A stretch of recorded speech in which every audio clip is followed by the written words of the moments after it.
Hi guys, welcome back. So we will continue our lesson about scientific methods. Okay. Actually, the science teacher already discussed about the scientific methods in podcast, right? Tapi misalnya dia mau jelasin ini supaya ulangin gitu, supaya lebih jelas aja. Okay, scientific methods is a general approach that can be used to study and develop chemistry. This method requires a consistent rational approach that is based on theory and series of test procedures and empirical experiment. Sebenarnya scientific methods ini nggak cuma di kimia aja ya, jadi bisa digunakan di physics, biology, and math also. Okay, so how to conduct an experiment? Itu bagaimana kita melakukan eksperimen tuh sebenarnya persiapannya atau langkah-langkahnya yang sebenarnya harus di prepare itu kayak apa gitu. Yang pertama adalah plan the experiment. Dari plan ini tadi sebenarnya didahului dengan keingintahuan kita tentang sesuatu yang menarik buat kita gitu. Curious of something gitu. Yang pertama kita bisa identify variables, variabel apa yang berpengaruh di dalamnya. Nanti Miss akan jelaskan variabel itu apa aja. And then conduct observation.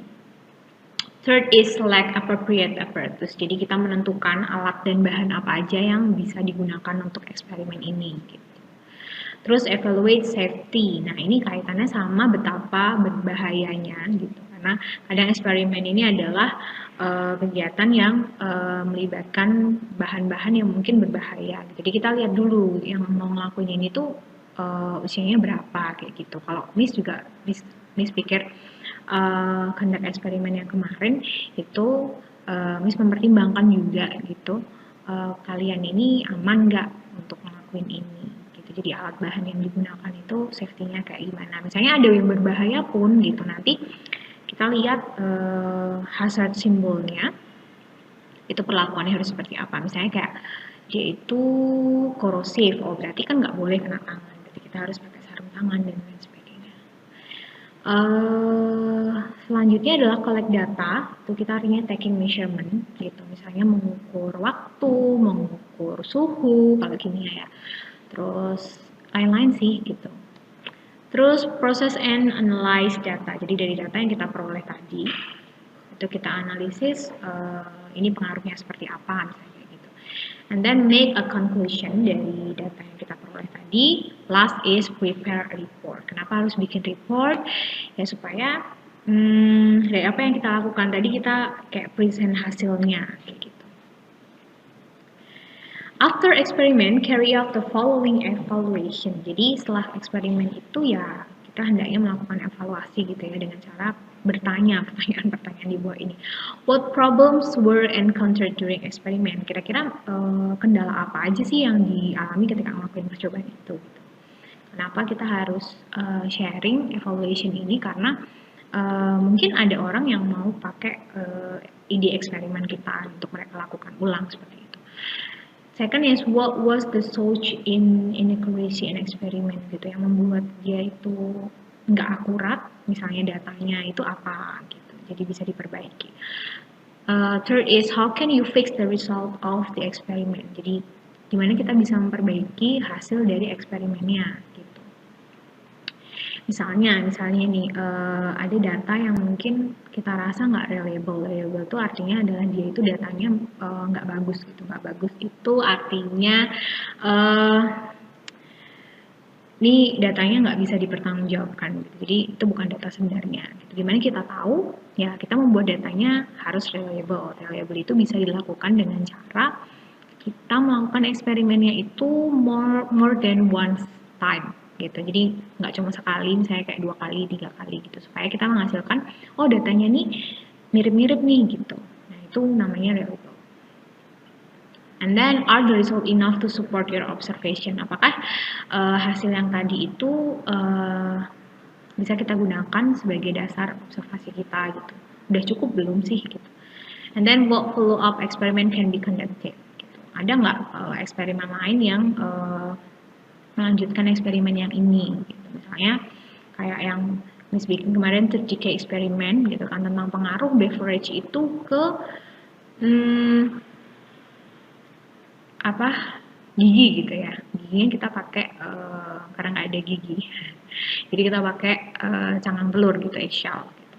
Setelah itu bisa eksperimen follow up eksperimennya, misalnya kita pakai toothpaste gitu untuk melapisi itu, terus tetap direndam lagi gitu kan. Ketika pakai toothpaste itu efek yang ditimbulkan oleh beverage itu besar nggak gitu, misalnya kayak gitu.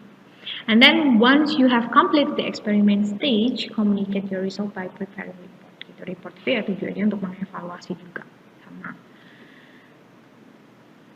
So this is type of variables. Kemarin ada 3. First is independent variable, and then dependent variable. Third is control variable. Yang pertama independent variable itu adalah variable that needs to be changed to determine its influence on other variables. Jadi ini Indonesia adalah variabel bebas, jadi bebas kita tentukan apa aja gitu. Yang kira-kira dia mempengaruhi variabel yang lain. Gitu. Second is dependent variable, itu variable that needs to be measured. Jadi variabel ini adalah variabel sebagai data yang diukur. Kita pakai tadi misalnya kayak time or temperature kayak gitu.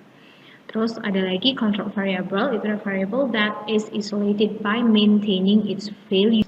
Jadi dia dibikin sama terus, itu control variable.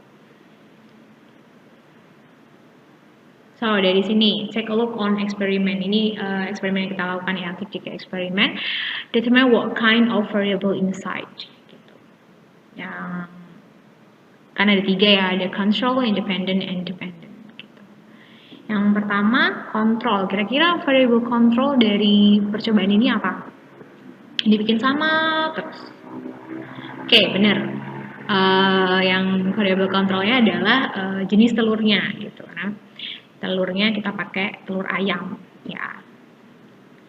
Terus independent variabelnya itu adalah dibikin berbeda-beda, berarti type of beverage-nya. Kita kemarin punya ada coffee, ada lime, fizzy drinks, vinegar, and mineral water. Itu adalah independent variabelnya, type of beverage-nya. And then dependent variabelnya itu adalah sesuatu yang kita ukur. Nah, di sini ternyata kita ngukurnya, jadi gini, dependent variable itu ada 2 type, gitu. Dia adalah data yang wujudnya angka, kuantitatif, ada yang wujudnya word atau kualitatif. Nah di sini kebetulan yang kita ukur adalah kualitatif. Jadi result dari eggshell-nya, gitu, keadaan eggshell-nya itu dependent variable yang kita amati tadi. Oke, itu contoh bagaimana kita menentukan variabel dari sebuah eksperimen, gitu.